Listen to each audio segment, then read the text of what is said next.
Ladies and gentlemen, the distance running king has once again returned, but this time, he'll be attempting a feat that has never been achieved in the history of athletics. Building up to this year's World Half Marathon Championships, the 24-year-old Ugandan athlete Joshua Cheptegei has been absolutely ripping apart some of the most legendary world records in track and field.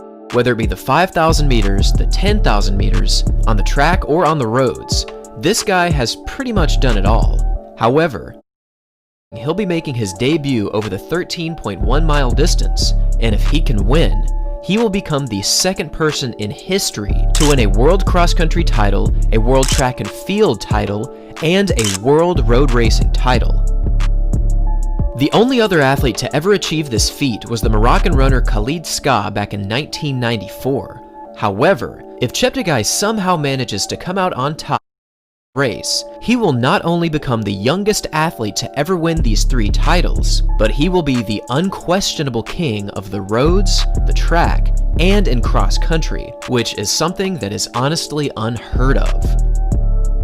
Even for many of the all-time greats, this feat has never been achieved.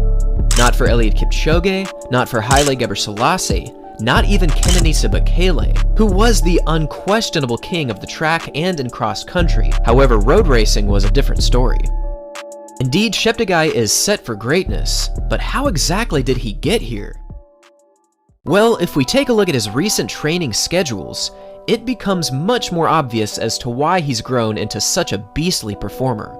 In addition to running well over 100 miles every week, he runs almost every single mile in Kapchorwa, Uganda, which sits right around 2,000 meters in elevation. This high-altitude training is at this point a staple to some of the best distance runners in the world, as training in such an environment helps acquire more red blood cells, which allows for greater oxygen efficiency throughout your body. In addition to running above the clouds, Cheptegei's training includes a vast amount of hill running, which over time has made running on flat surfaces a very easy task. In terms of a world record performance tomorrow morning, it does not seem like this will be happening, mostly because in a world championship setting, no pacers are allowed, so tomorrow's race will likely be a much more tactical affair. Now, in previous videos, I have predicted a world record for tomorrow's race, but given that this is a championship performance, it will likely not happen.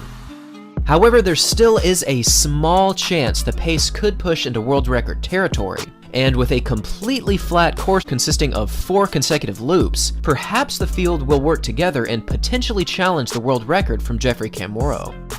However, to achieve a world record performance, the field will need to average 4 minutes and 25 seconds per mile, or around 2 minutes and 45 seconds per kilometer.